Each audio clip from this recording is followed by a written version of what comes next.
Hello, everyone, and welcome to another session of the Cooperation Tulsa Organizer Education Meeting. We are continuing our reading of Full Spectrum Resistance.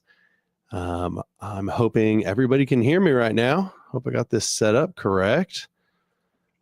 I can hear you on YouTube. Yeah. Waiting to see if I can hear me. Nice.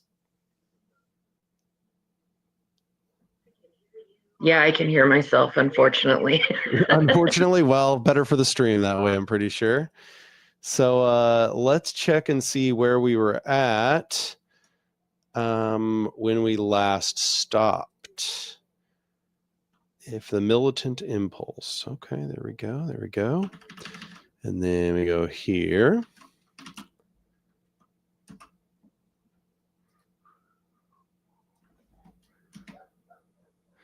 Okay, found it. This is where we stopped, apparently. Let's count. There we go. All right. Who's going second? Who's going third? Why are you sniffing at the mic, Murray? What you doing? Who's going fourth? I guess that leaves S. Okay, there we go. We got the people. All right. So I will get us started. If the militant impulse is to challenge and disrupt those in power, the moderate impulse is often to try to converse or negotiate with the powerful. One main reason that militants and moderates may have a rocky relationship is that militants want to create discomfort for people of privilege and moderates want to relieve it. Quote, the emphasis of the direct action groups is to place pressure upon the power structure by economic, political, and moral leverage, end quote, explain Martin Oppenheimer and George Lakey.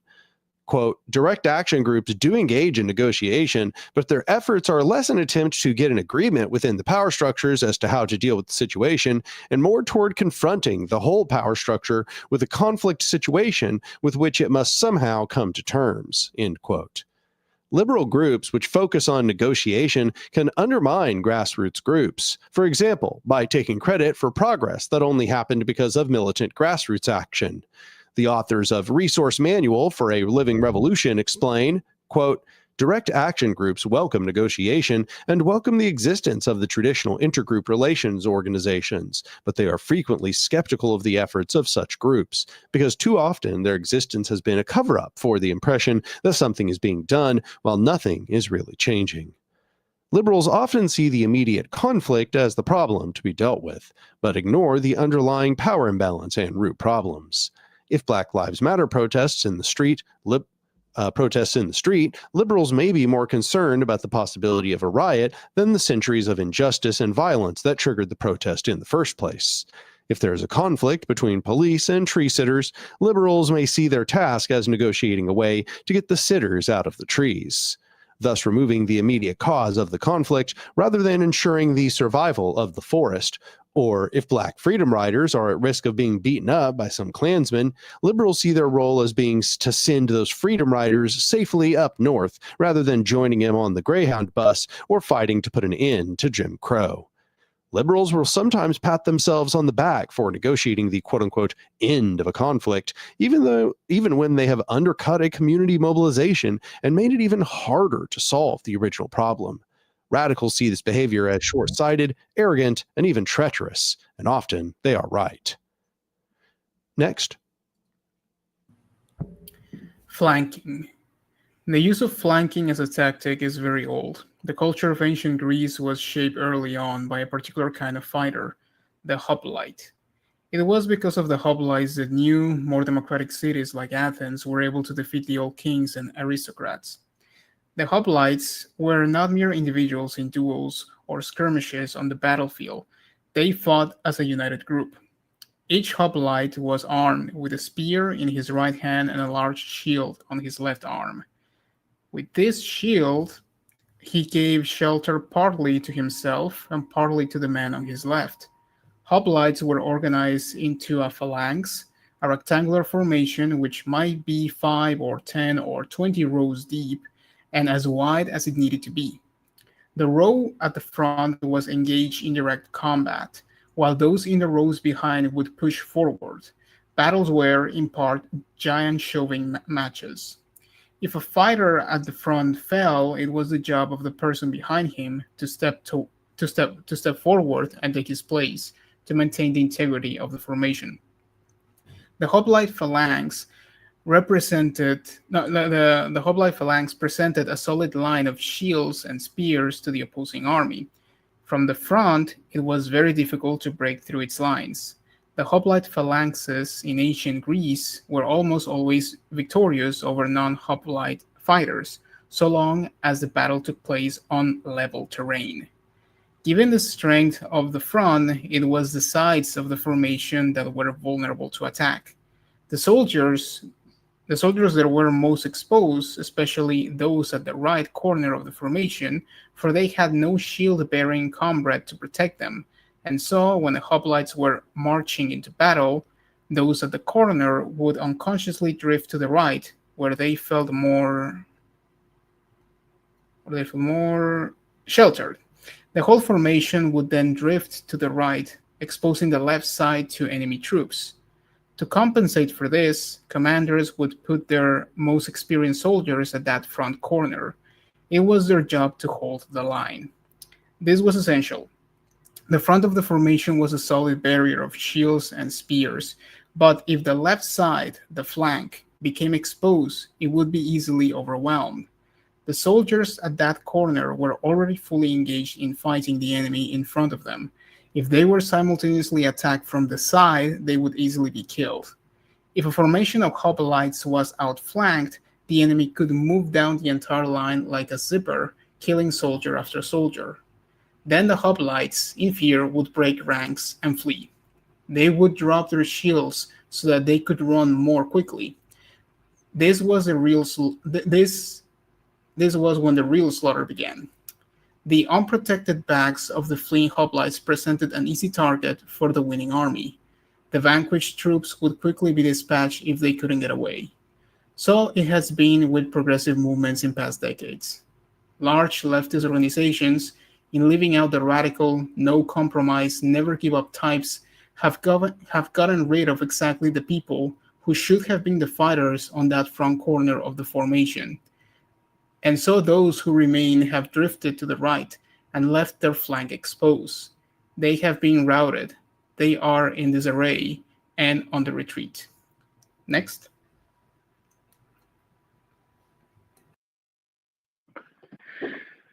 I'll come back to this issue later, but this problem can be addressed in part by having clear and specific goals, by agreeing on some common vision, and in part by ensuring that negotiating groups take a radical approach rather than a liberal one. Oppenheimer and Lakey explain, quote, this will tend to make a far more, I cannot read today. This will tend to make for a more far-reaching and realistic solution to the conflict situation rather than a mere postponement or controlling of the conflict. The existence of vigorously militant groups makes the work of moderate groups much easier. In political science, it's called radical flanking. Some people call it good cop, bad cop.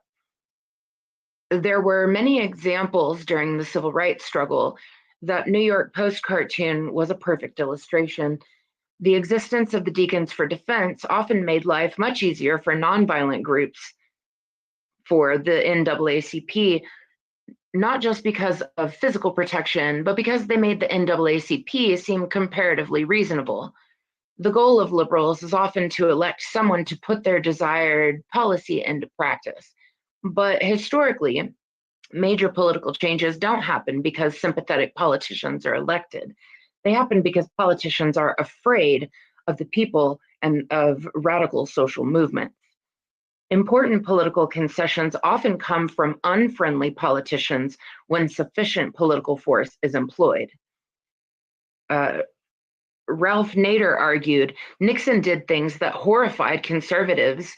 he signed into law the Occupational Safety and Health Administration, the Environmental Protection Agency, and Air and Water Pollution Acts because he was afraid of popular opinion.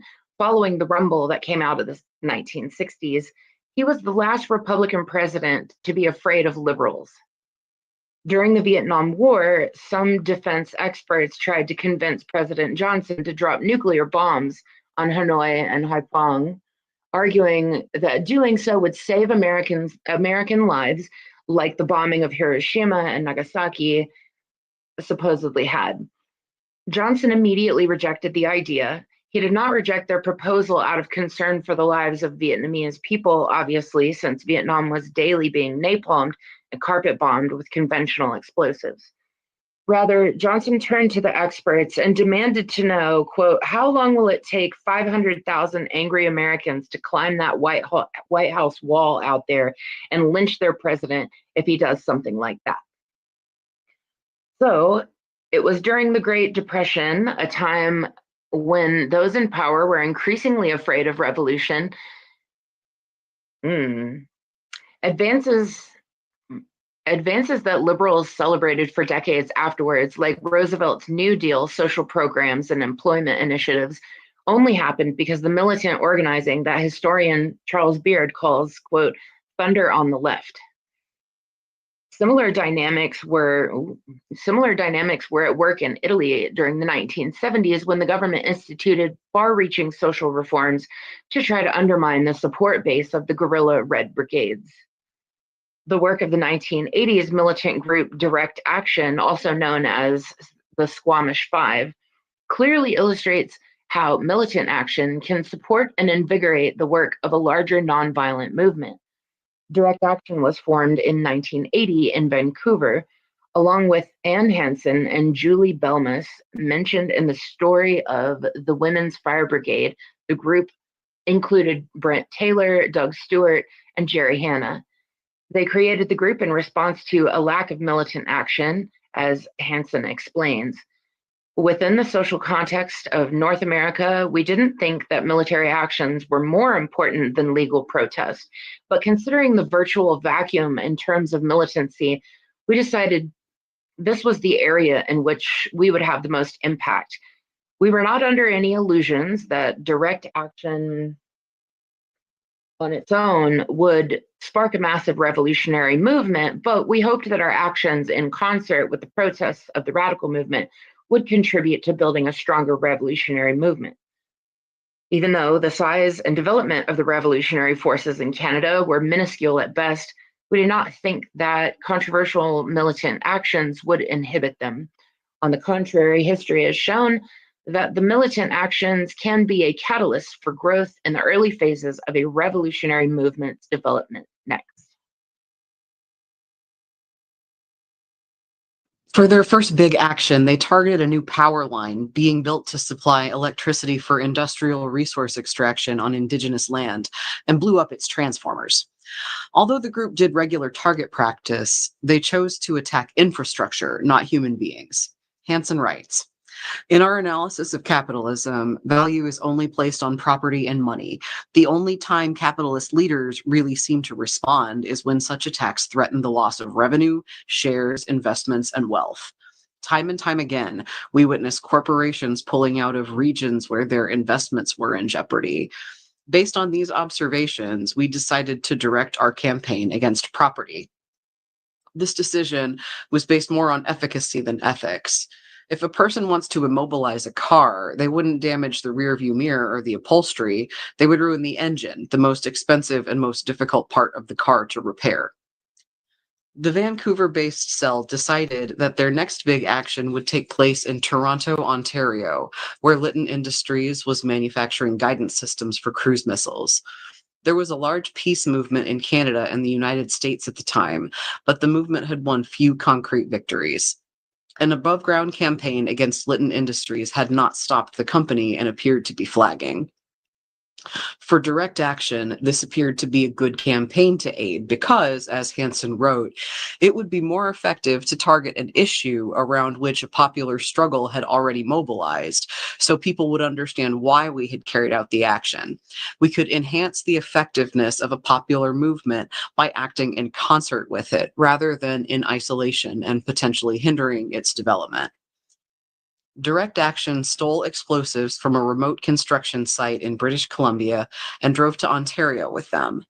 They set up new lives in Toronto using fake identification and carefully built a bomb into the back of a van.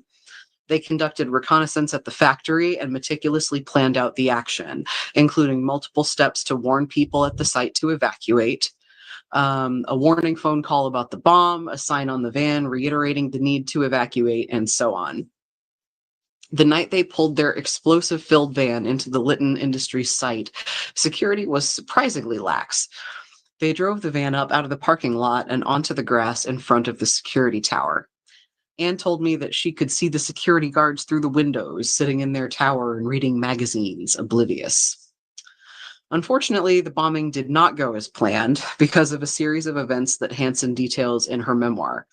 Direct Action's warning call to the plant was not fully understood by the security guards, and so the plant was not evacuated. An additional explanatory sign and a stick of explosives was placed on the hood of the van with the bomb, but guards apparently thought that the visible stick was the bomb and did not get close enough to read the sign. And then, when large numbers of police arrived, their powerful radio transmitters detonated the bomb ahead of schedule. Several people were injured, one seriously. Next.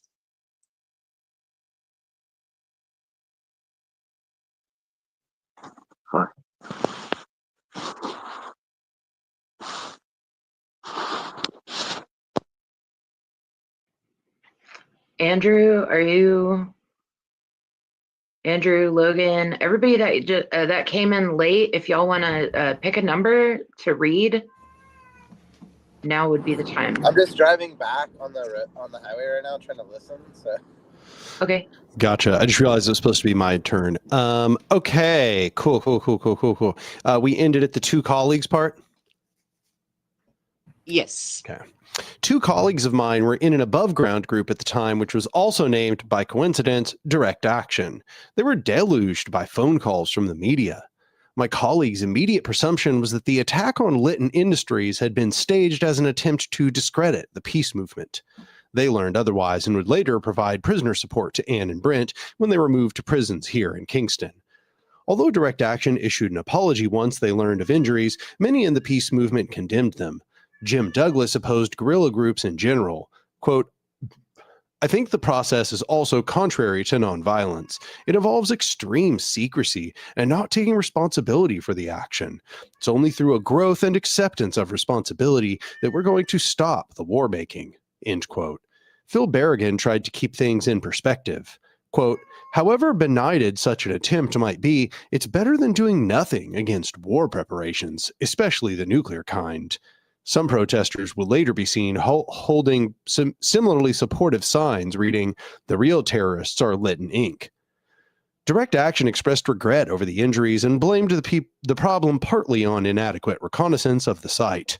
Hansen also pointed out that while they had made a serious error, quote, mistakes are inevitable, and we can't let our fear of making them paralyze the movement. Remaining passive in the face of today's global human and environmental destruction will create deeper scars than those resulting from the mistakes we will inevitably make by taking action, end quote. Mistakes aside, the bombing had a beneficial effect on the movement against cruise missiles. Attendance at protests increased immediately. A demonstration in Ottawa 2 weeks after the bombing was the largest anti-nuclear protest in Canadian history. Mainstream anti-nuclear group Operation Dismantle would triple in size in the year after the bombing.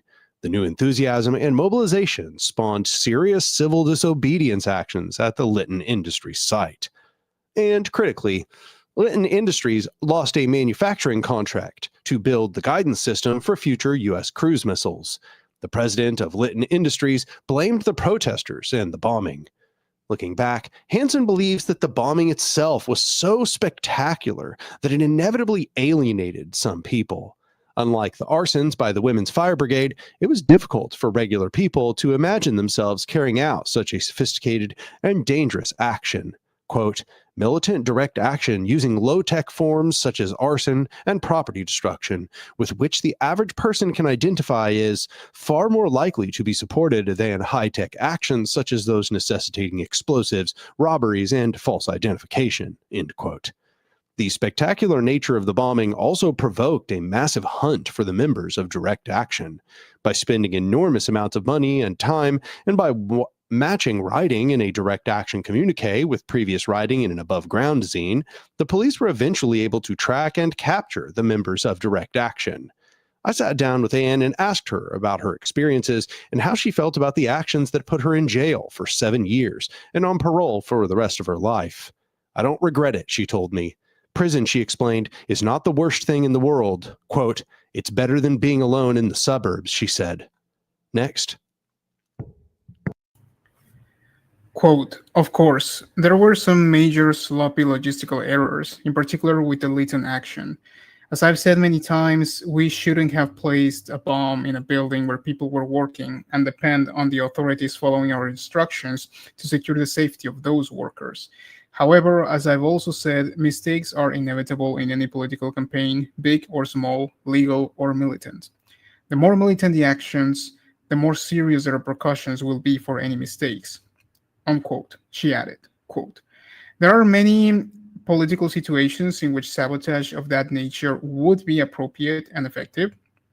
In more simple terms, I think the decisions to use firebombs or explosives or vandalism or any militant action is a tactical one whose success will be determined by whether the action accomplishes its goals. End quote.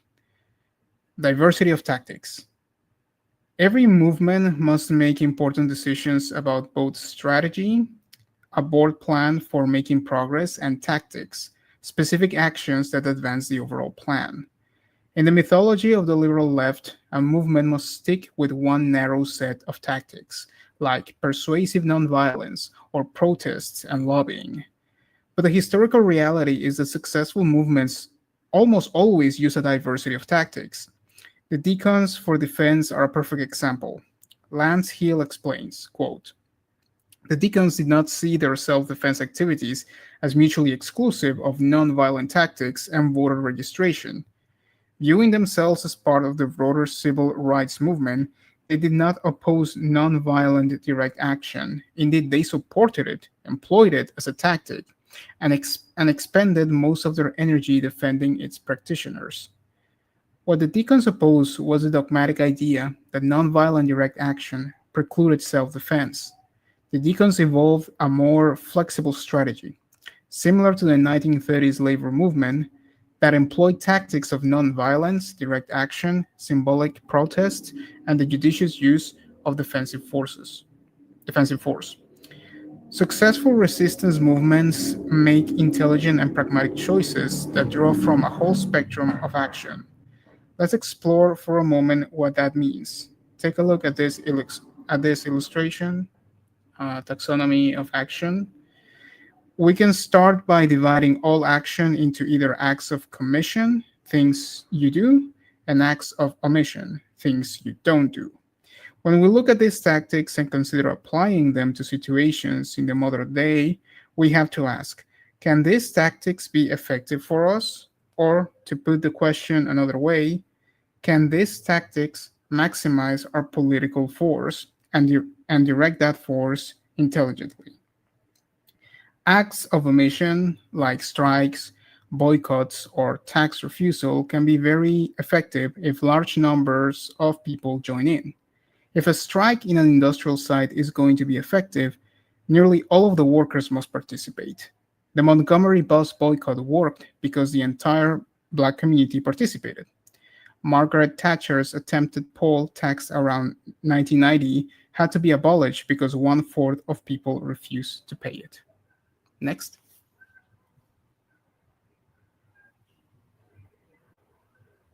Wow, I got handed the mic like at a figure. Okay, so this is just like a flow chart just to describe it for people who are listening, listening just audio.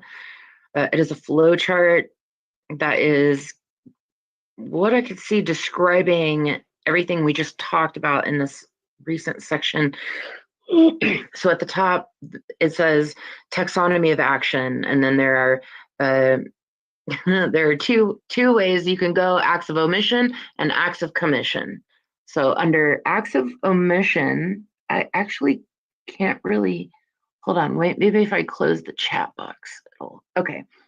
Political, social, economic non-cooperation, including strikes and walkouts, boycotts and embargoes, tax and debt refusal, conscientious objection, shunning and excommunication, mutiny and insubordination, withdrawal and emigration, other non-cooperation. And then under acts of commission, it's described as confronting power and building resistance. And then that acts of commission branches off into two more options, which are indirect action, described as education, symbolic protest and lobbying, and direct action, which is described as actively confronting and dismantling power.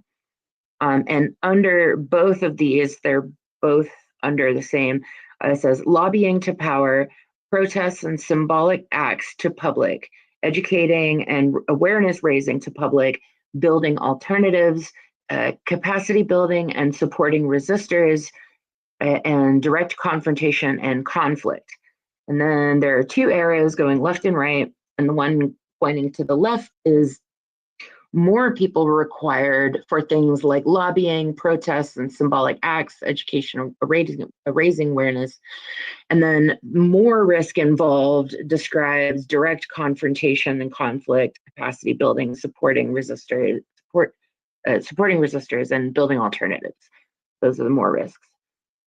So going back to the reading portion. Mass non-cooperation can grind economies to a halt, mobilizing millions and terrify those in power. As unions have long demonstrated, the non-cooperation can work on every scale, from individual workshops and factories through to general strikes that shut down whole cities or countries. But there are important limitations and caveats. First of all, although non-cooperation in general is on the lower risk side of the spectrum, it is no guarantee of safety. In the 1930s, the biggest purchaser of tear gas and other toxic weapons were not law enforcement agencies, but corporations, which stockpiled the chemical weapons along with arsenals of firearms and ammunitions to use against striking workers. Refraining from violence does not make you safe. If you truly threaten the entitlement of those in power, they will attack. Second is the issue of numbers. Because the force exerted by each person, for example, a boycott is very small. Because the force exerted by each person in, for example, a boycott is very small, many boycotters are needed.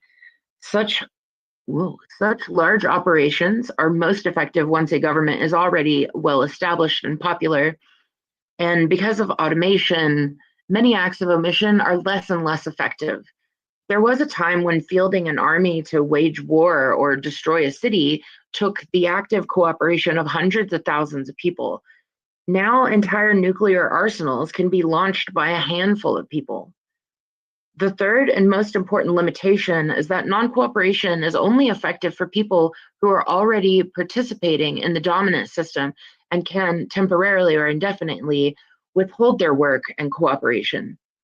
The people who have been impoverished by global capitalism cannot abolish that system through boycotts. Unemployed people cannot walk off their jobs. Indigenous people in the Amazon rainforest cannot stop deforestation by refusing to pay taxes or eat at McDonald's. A people will have little success with non-cooperation if the powers that be have already deemed them expendable or subhuman. Next. Yes. It's important also to remember that when acts of omission are used successfully, it is part of a larger strategy that includes acts of commission. A strike could not endure without a union organizing to create a strike fund. Mass tax refusal would not take place without a large-scale awareness-raising campaign to support it. Conscientious refusal of military service may require the building of a sophisticated support network to protect conscientious objectors or their families. Simple withdrawal or non-cooperation does not, by itself, bring about victory, and effective campaigns of mass non-cooperation still require diverse tactics. In general, acts of commission offer more flexibility and more opportunities to maximize force. As you can see, there is a spectrum of action ranging from the most indirect action to the most direct. I'll summarize these in brief, but we'll come back to them in Chapter 11, Actions and Tactics. On the most indirect end of the scale are the acts of commission like lobbying politicians. This is very indirect. It means asking those in power to tell other people to do things for you. Tactics on the indirect end require more people because, like the acts of omission, they generate less political force. Many potential voters are needed to convince a politician to do something differently. Next along the continuum are protests and symbolic acts that appeal to the public and the media. Big marches are a little bit more direct because they can be a show of strength and a mobilization of supporters instead of mere supplication. But polite protests usually aren't disruptive enough to generate much political force. Education and awareness raising initiatives go further in that they can be a way of actively recruiting people into a movement. Ideally, they don't just push people to make superficial changes in their lives, but to gain a deeper political understanding and act on it. Next, building alternatives can include anything from growing food to creating local conflict resolution and justice systems. These are often not very effective in a strategy of withdrawal alone, as I've discussed, but are essential in a wider strategy of real resistance. Those final tactics on the right side engage much more political force, but they do so with more risk. A handful of saboteurs in the Alaho Valley shut down logging operations that thousands of protesters couldn't slow. Even if millions of people had participated in a boycott of the Red Hot video stores, they wouldn't have accomplished what a dozen members of the Women's Fire Brigade were able to do virtually overnight. The Freedom Riders created a conflict greater and more acute than 1,000 sympathetic speeches and anti-segregation pamphlets. Mass tactics are totally valid and important in the scheme of things, but the direct application of force allows small numbers of people to create change very quickly. Next. Hi all. There are two parts of the final part of the spectrum. Capacity building and supporting resistance is one. Okay, so all of that together is one part. So I'll say that again. Capacity building and supporting resistance is one. Direct confrontation and conflict is the other. And these two parts must be understood together. Only 2 or 3% of the people in any resistance movement are engaged in direct confrontation and conflict with power, whether that means lunch counter sit-ins, Indigenous road blockades, or guerrilla warfare. The great majority of those involved are mostly building capacity and supporting those who are on the front lines at any given time. That includes recruiting and training new people, whether that training is nonviolent, civil disobedience, or in small arms. That means gathering and passing on intelligence and messages. It means offering safe houses and transportation. It means feeding and housing and clothing people.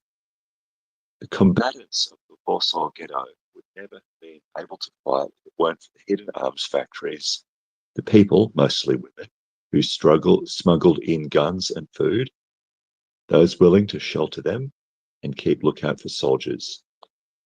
And the striking coal miners of Matewan, West Virginia, could never have sustained their action if their community hadn't worked together to feed and shelter them. We can further subdivide direct conflict and confrontation into tactics like occupations and blockades, expropriation, property and material destruction, and actual violence, including self-defense. I do not consider property destruction to be inherently violent. Often the opposite is true. Sometimes the very existence of property, be it a dam or an oil well or a vivisection lab, requires violence against workers, indigenous people, or the planet itself. And sometimes the dismantling or destruction of that infrastructure is the only way to stop the violence it perpetuates. All in all, the number of people available determines the tactics that can be used effectively. The people of India, in trying to drive out the British Empire, vastly outnumbered white colonials, so they often used mass non-cooperation along with other tactics. This contrasts with Jewish people in Nazi Germany, who were outnumbered by a hostile or indifferent population and could resist effectively through armed self-defense or clandestine action. Sometimes liberals, oblivious as they sometimes are to entrenched systems of power,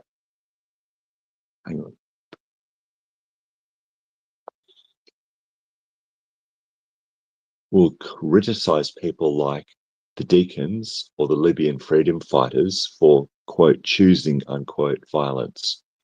During the Arab Spring, many liberals seemed to believe that the ostensibly non-violent uprising in Egypt was a good choice, and the armed conflict in Libya was a bad choice. But resistors do not choose how violent their occupational government is. Effective tactics are not a function of moral yearning.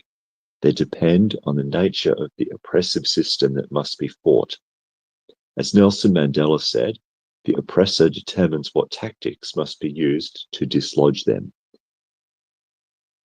Hey, how long do I go for? Do I just keep reading till I want to pass the baton, or is there a number of paragraphs? Yeah, I mean, yeah, that is basically the rule, but it seems like people go for between 1 to 2 pages. Okay. The end goal of a movement and the nature of the opposition determine how much political force is required. If you only want to convince a coffee chain to serve drinks in recycled paper cups instead of styrofoam, then sure, a boycott could probably do it. If you want to abolish slavery or end a military occupation, you're going to need a hell of a lot more force. Successful movements use tactics from across the spectrum. The civil rights struggle used literally everything on the taxonomy, from boycotts through protest and mutual support, all the way to armed self-defense. The same goes for the fight to end South African apartheid, which won through a combination of international solidarity boycotts and divestment, popular protest, sabotage, and armed attacks. American revolutionaries similarly defeated the British by diverse action, from building up local alternatives like revolutionary courts and cloth production, to property destruction like the Boston Tea Party, to the eventual armed conflict. The same goes for pretty much every successful revolution in history. Next.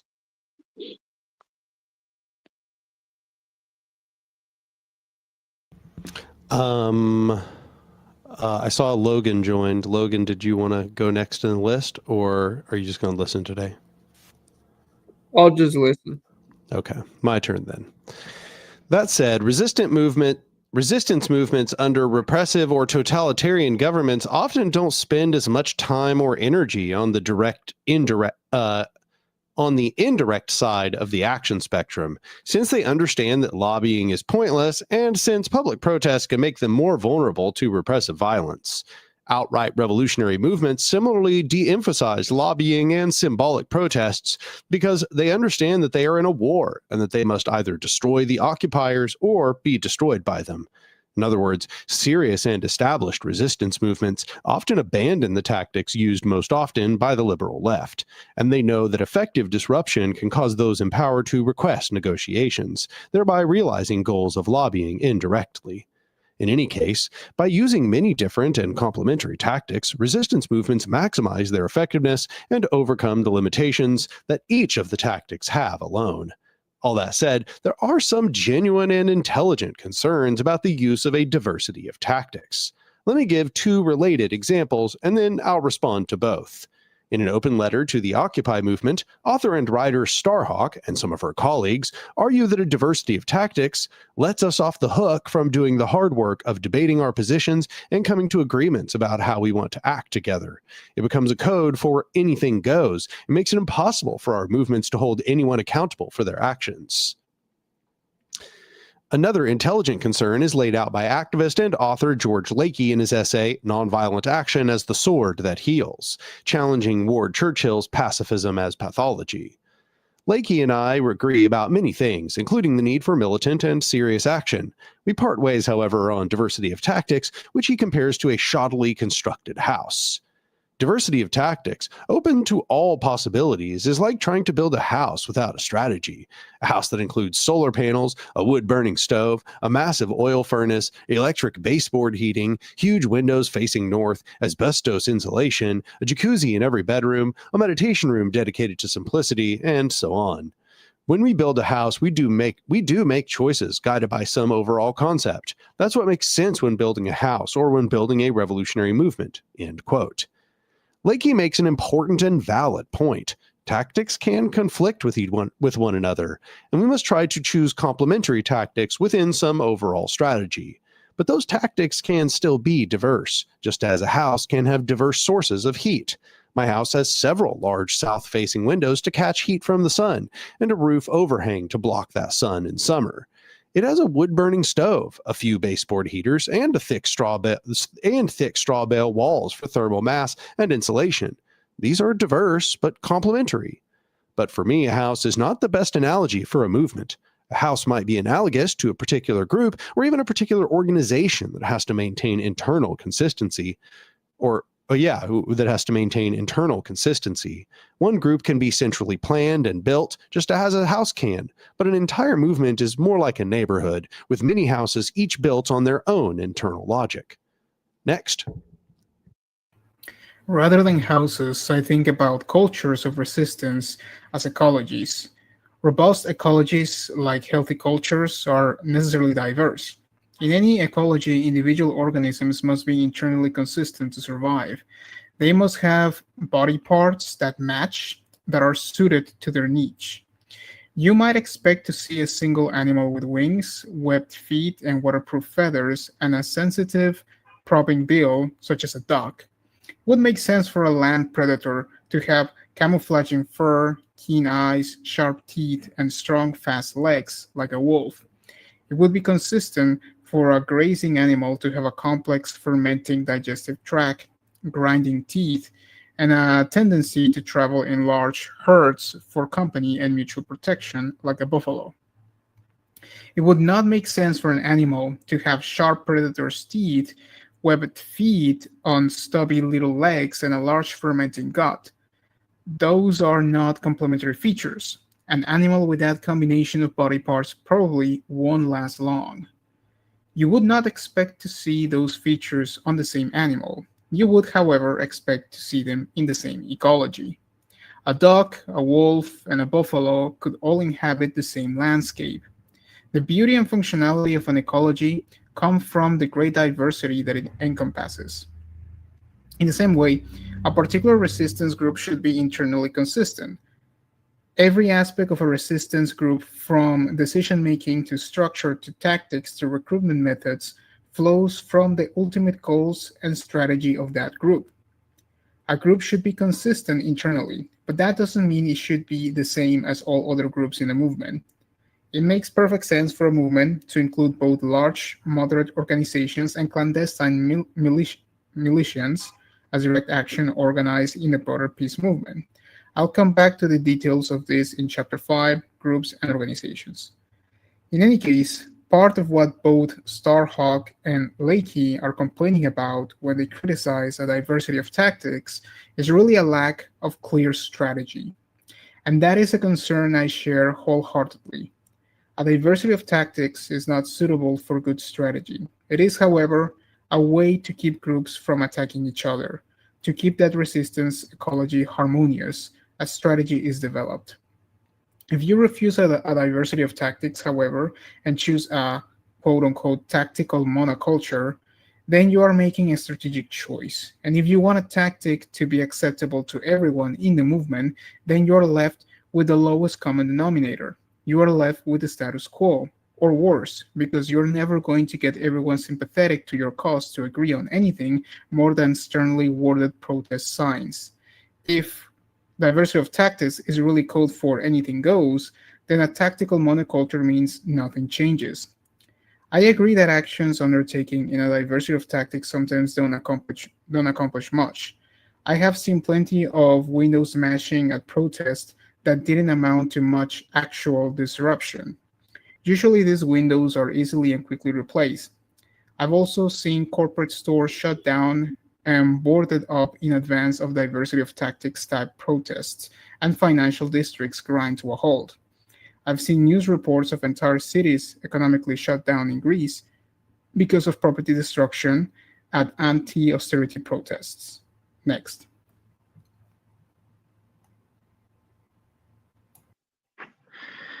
People who smash windows mostly do so because they legitimately and correctly feel that purely symbolic protest is inadequate to stop the systems of power that are destroying our world.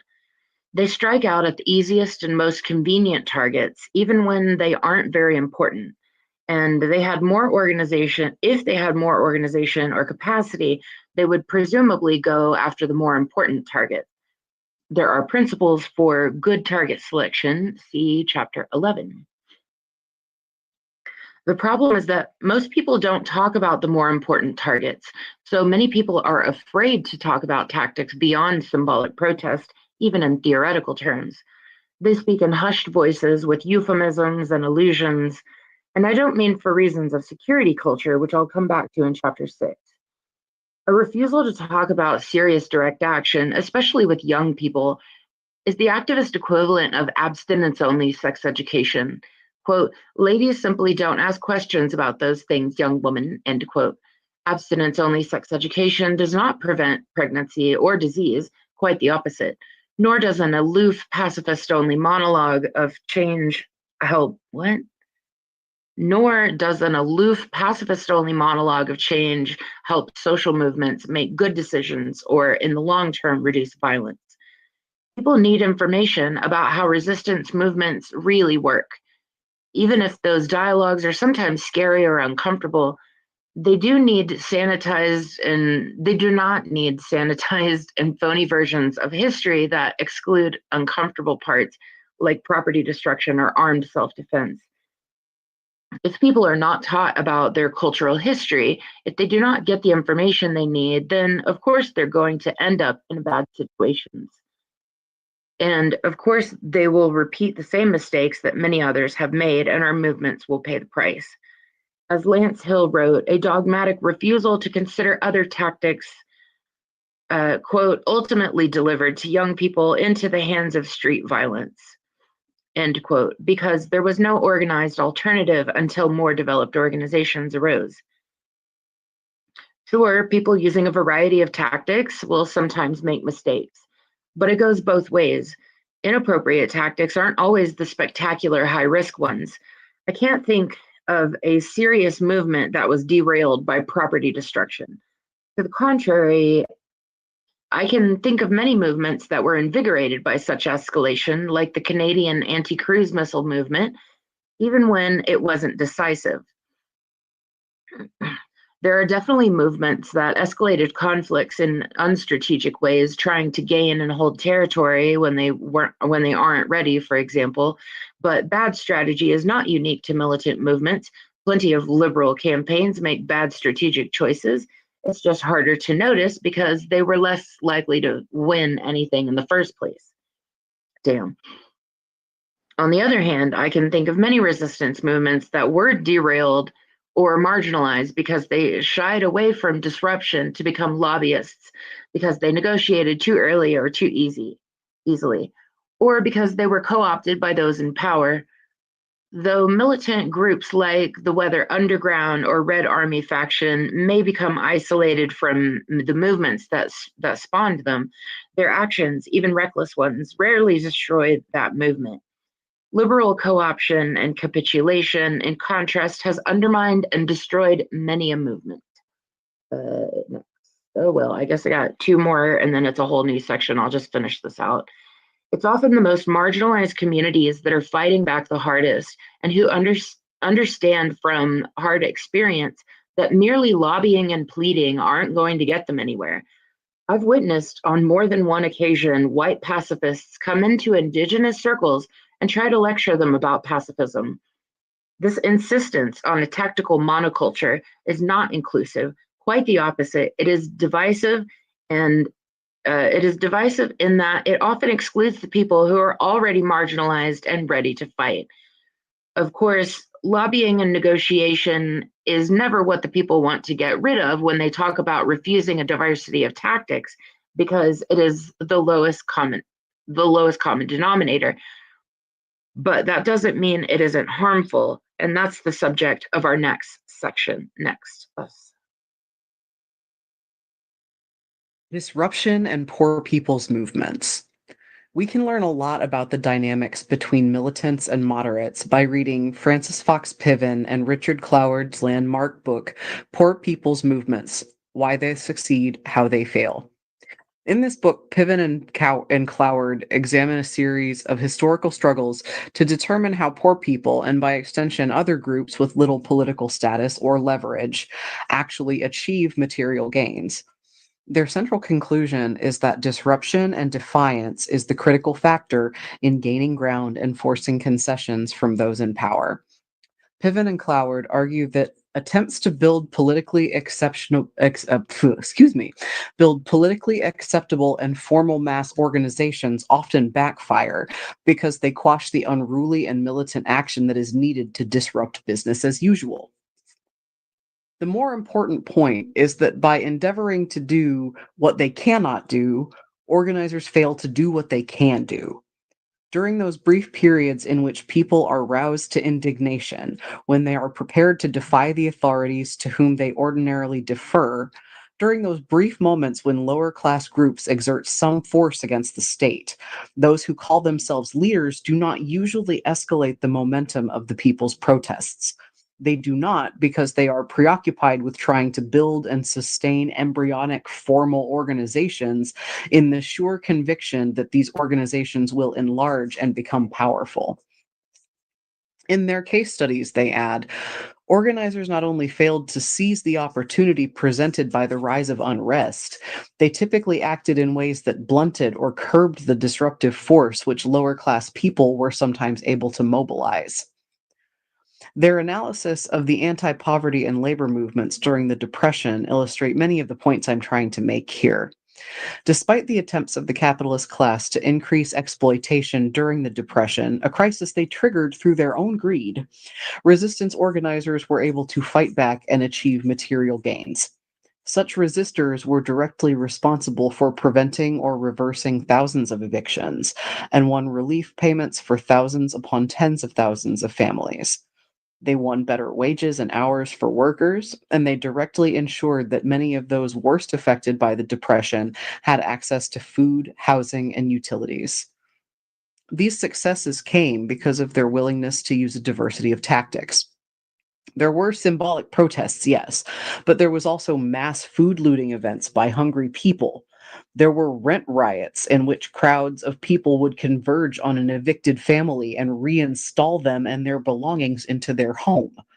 Communists set up gas and electric squads to reconnect the utilities of people whose services had been shut off.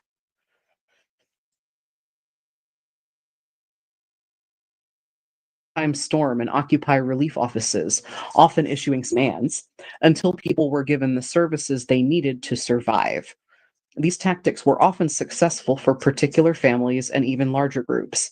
For example, in Atlanta in June 1932, city and country authorities decided to drop 23,000 families from the relief rolls, claiming there were no funds.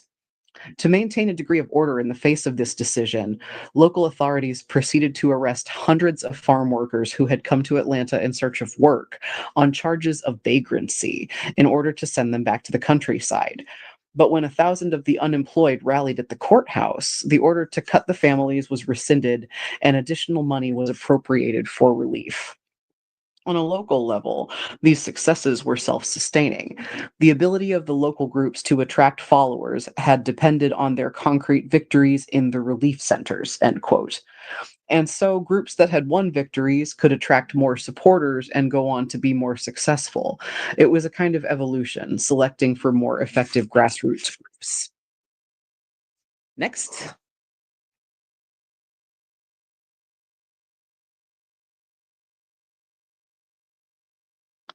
Similar victories came in the factories. Piven and Cloward argue again that labour successes came not from well-organised unions, but from disruption. Quote, factory workers had their greatest influence and were able to extract their most substantial concessions from government during the early years of the Great Depression, and this is italicized, before they were organised into unions. Back to the quote.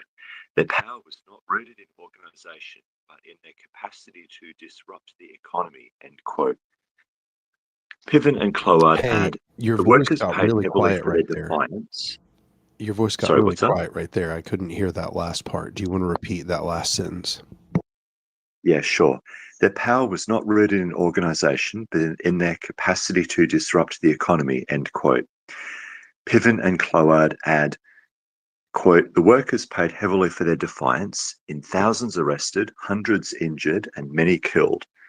But then they also won, end quote. These early successes elicited a repressive response from those in power. The defiant spirit that led to victories was suppressed as the Depression wore on, both by the government and by many of the formal organizations that claimed to represent the poor and marginalized. Employers tried to encourage schisms, that means splits, between workers along ethnic lines, often successfully. Established labor unions like the AFL did their best to purge and suppress radical organizers, and sometimes strikers and others were simply attacked by police, the army, and private security. But those in power also used subtler means to quash resistance. The Roosevelt administration was successfully pressured into giving more relief funds, but they were also able to co-opt local resistance by hiring the organizers to work at relief offices. This happened, Piven and Cloward explain, quote, largely as a result of the Roosevelt administration's more liberal relief machinery, which diverted local groups from disruptive tactics and absorbed local leaders in bureaucratic roles. And once the movement weakened, relief was cut back, end quote.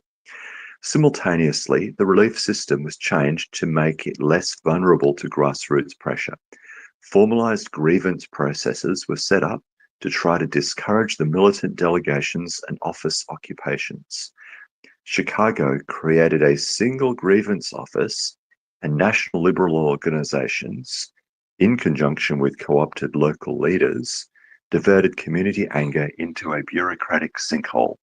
Quote, the introduction of a centralized grievance office stripped the Chicago unemployed groups of their main weapon against the relief centers.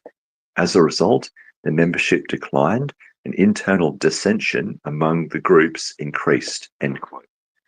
There again is the horizontal hostility that divides and disrupts movements when they are unable to be effective. And so the militant anti-poverty movements declined. What leverage these groups had exerted on local relief officials resulted from the very disturbances, the quote pressure tactics, unquote, which both leaders and administrators later scorned as primitive. Victories in obtaining relief had been won by mobilizing people for abrasive demonstrations and by demanding benefits on the spot for hundreds of people. But abandoning disruptive tactics in favor of bureaucratic procedures, the movement lost the ability to influence relief decisions in the local offices. With the force of the movement lost, its local leaders engaged in bureaucratic minuets, and with its national leaders concentrating on legislative reform through the electoral system, Relief officials soon regained control over the relief centres, and the National Administration regained control of relief policy.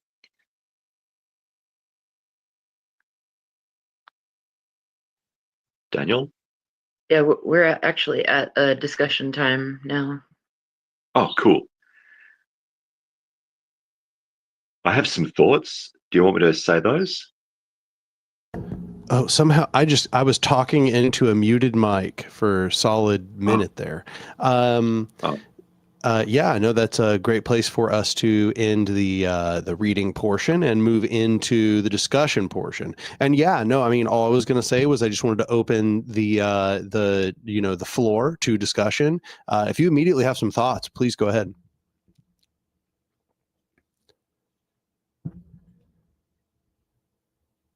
I have some brief thoughts already. Yeah. So yeah, go ahead.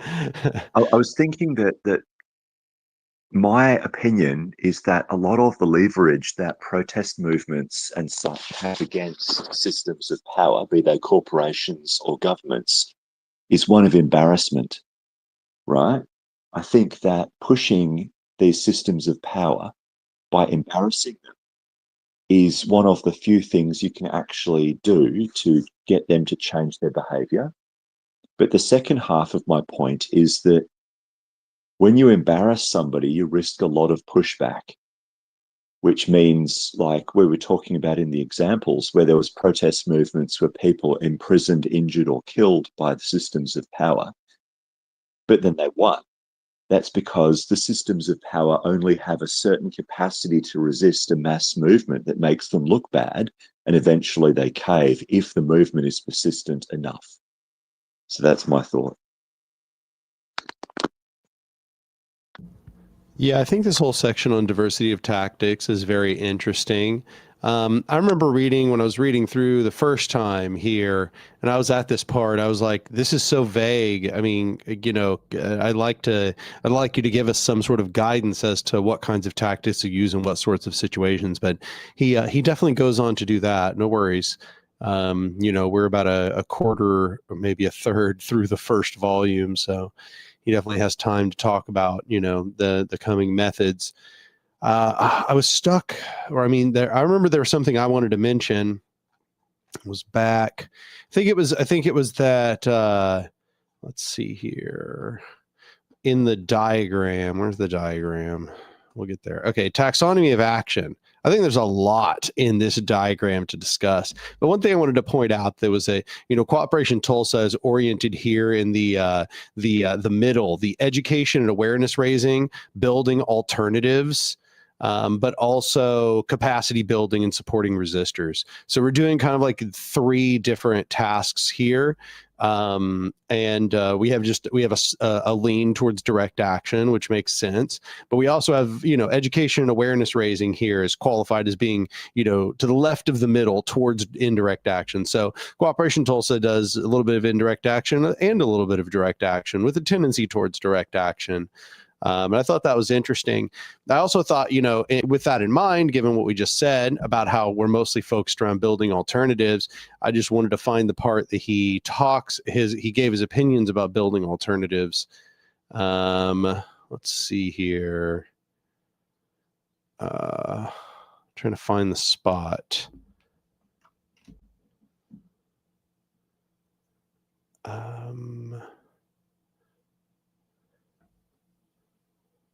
Teo, you had a point about needing to record where we left off. Oh, dang. Yeah, right there. Daniel to place in our Discord. Where was it? What was the paragraph? Now I have to scroll all the way back down. I mean, you can finish your point about where building alternatives. Now I have to find it. I don't know where it was. I think I had almost found it. Building alternative. Wow. There's not a single use of the phrase building alternatives in this entire book. What the hell? Oh, there it is. Wow, there's a footnote. Wow, that really messed me up, actually. Now I'm completely away from where we were. Dang, this is going to take me a little while. Daniel, Is that search for a period with an 8 after it, because that will be the thing that references that footnote. Also, yeah. the footnote might be in square brackets, like, square bracket 8, close square bracket. No, unfortunately not. Maybe because that was like period 1 to 8. If you search for period 8, that might be better. Well, yeah, but no, that's not working. Then you try searching regain control of relief policy.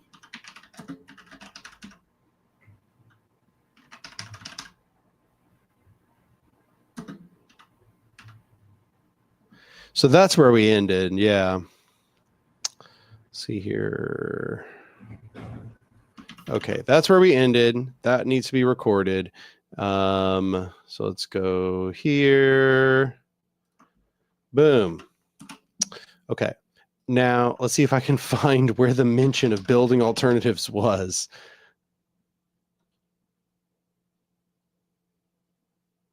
Okay, somehow no mention in that entire section of the book. I'm frustrated by it. I thought this would be so much easier to find on the spot.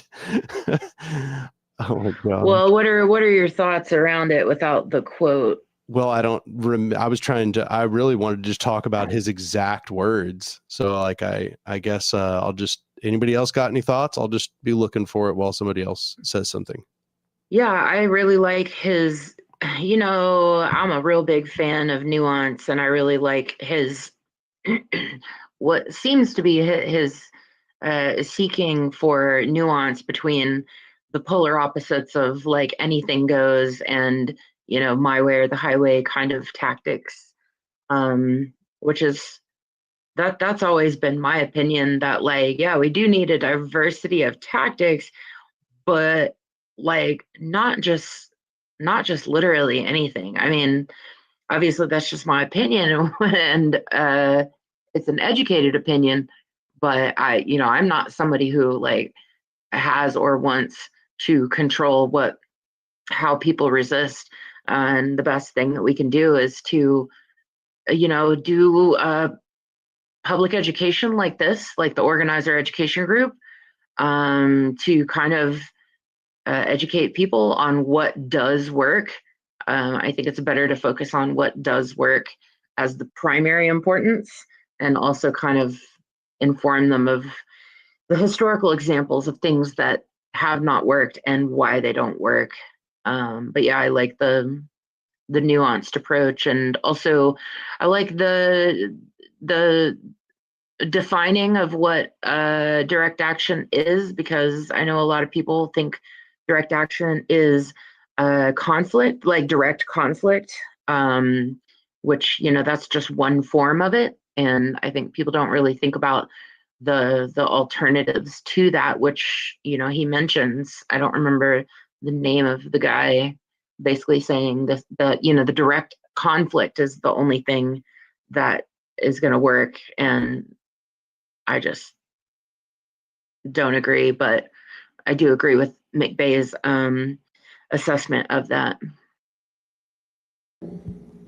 So I found where he mentions it. It's very, very brief.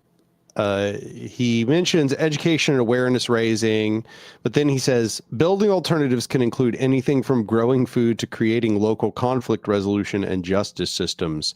These are often not very effective in a strategy of withdrawal alone, as I have discussed, but are essential in a wider strategy of real resistance.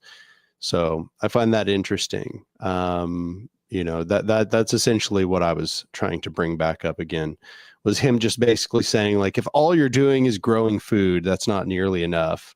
But if that is like part of a broader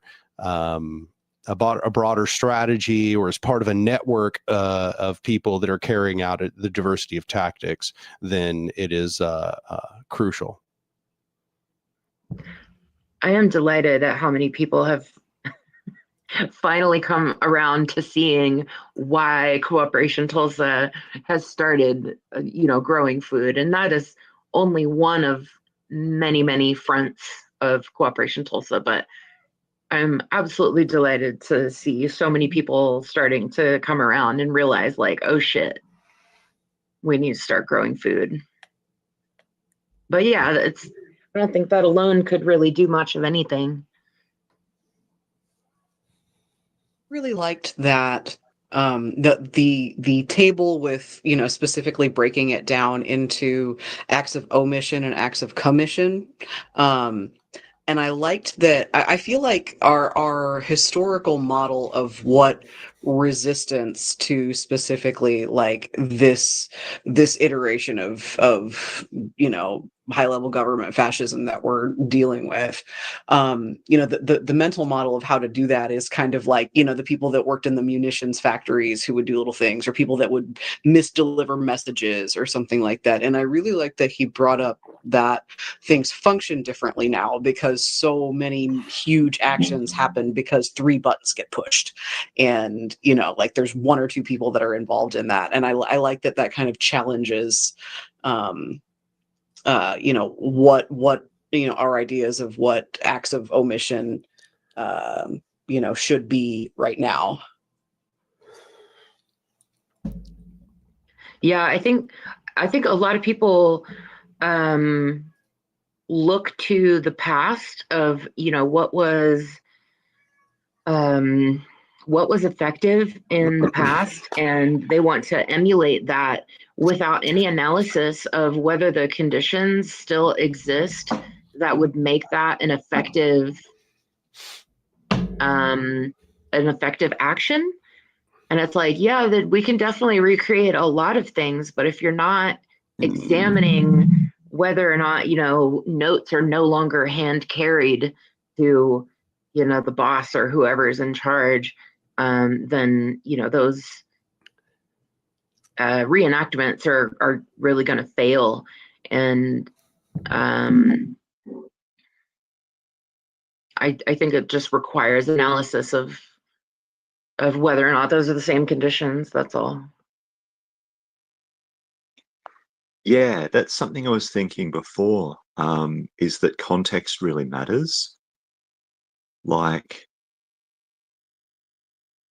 whatever the system of power is in place, as the book says, is what determines the tactics that need to be used to fight it. And that's something that's one of the most crucial points from this book, I think. And I think a lot of liberals miss that, because if all you're doing is the same limited set of tactics, regardless of the conditions, your chances of success are very variable. But if you have a diversity of tactics and you use the variety of those tactics that are suitable to, you know, standing up in the moment and doing what's most effective, then you'll get the best results. I actually have this personal idea that the reason why so many people oppose diversity of tactics is because they are either scared of repression, or they feel like maintaining the moral high ground is the only strategy that will eventually succeed. And I don't think they're 100% wrong, but I think the very limited way in which they're right is that if people start getting arrested, which is a good tactic in some cases, by the way, then that will potentially scare off other people being part of the movement. That's okay, because not everybody is going to be able to participate in every movement. But I think the mistake is made by movement leaders who take the moral high ground and saying no one should ever get arrested, no property damage should ever occur. They're making an absolute statement that this book is trying to, I think, dissolve, right? Because those absolute statements from the moral high ground, that's opposite to a diversity of tactics, and that doesn't have that much chance of succeeding. Okay, end of point.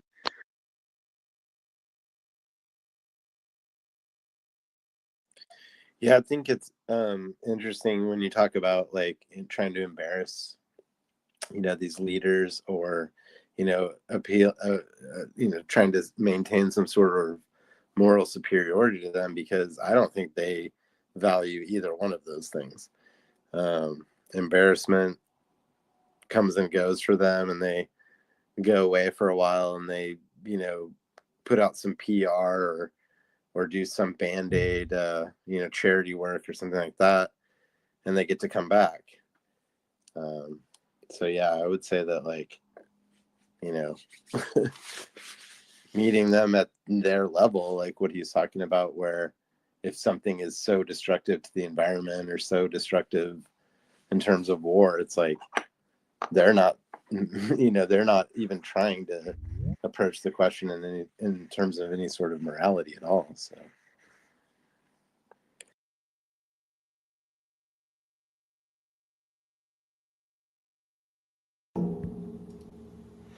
We got any other thoughts?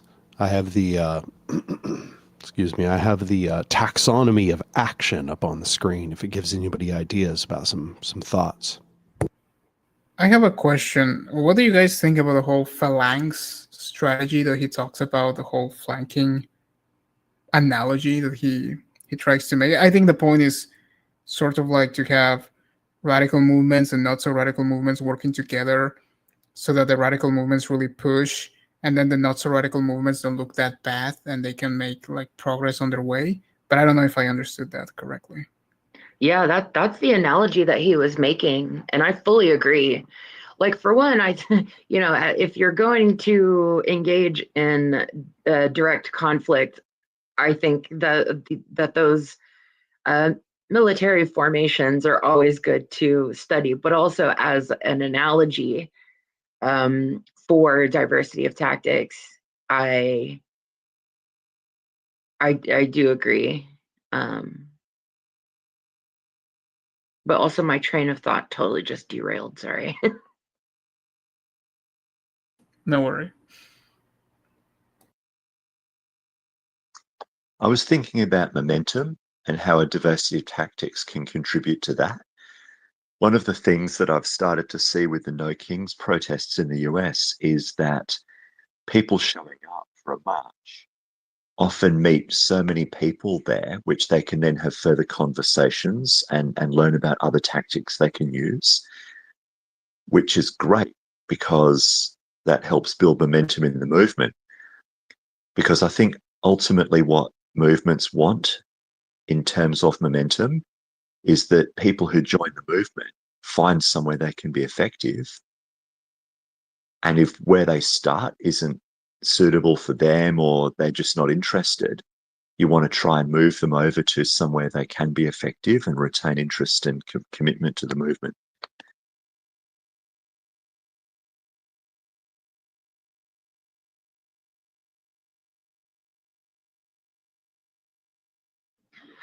I remember what I was going to say about the flanking. And basically, he was comparing it to good cop, bad cop, and basically comparing with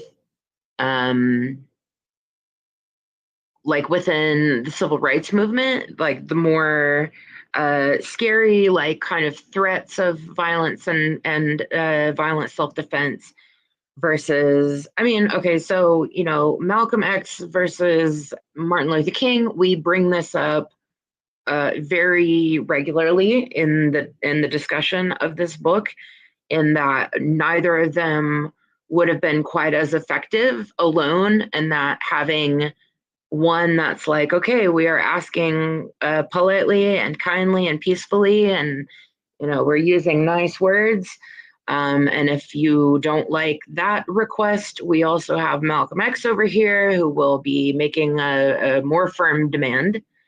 And so in that sense, I do think that that is the most effective. I mean, just based on historical examples of what has been effective. You need like the threat to back up the request.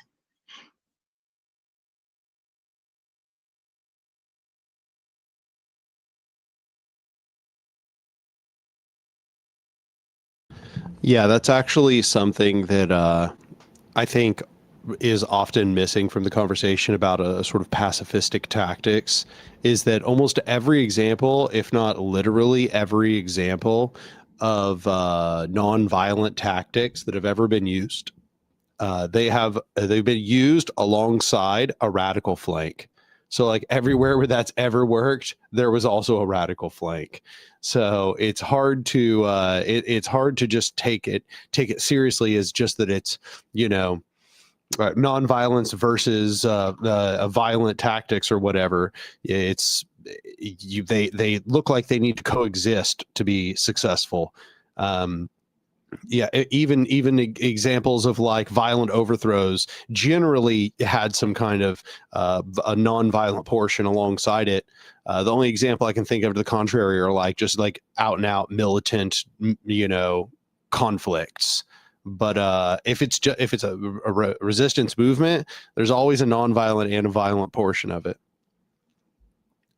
You know, also just a portion that is engaging in acts of omission and acts of commission at the same time.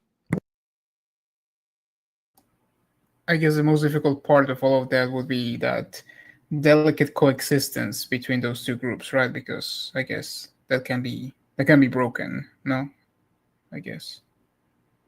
It can be broken both ways too. So like, you know, our first way of thinking of it is like, oh, well, the non-violent people aren't going to like the violent people, or we should say, but really the opposite way is true too. You know, the people who are engaged in militant conflict often just do not have fucking time for the people who are out there dressed in frog costumes or whatever. You know, me, I have a more open view, but it's understandable how people who are like, you know, really committed to the militant direct action are looking at people engaging in the spectacle and are can often get very annoyed by them. But I think a rational perspective, the one that Eric McBay is trying to get us to take, is that both of these kind of need each other. You know, they do different things and they're all part of a cohesive strategy. Yeah.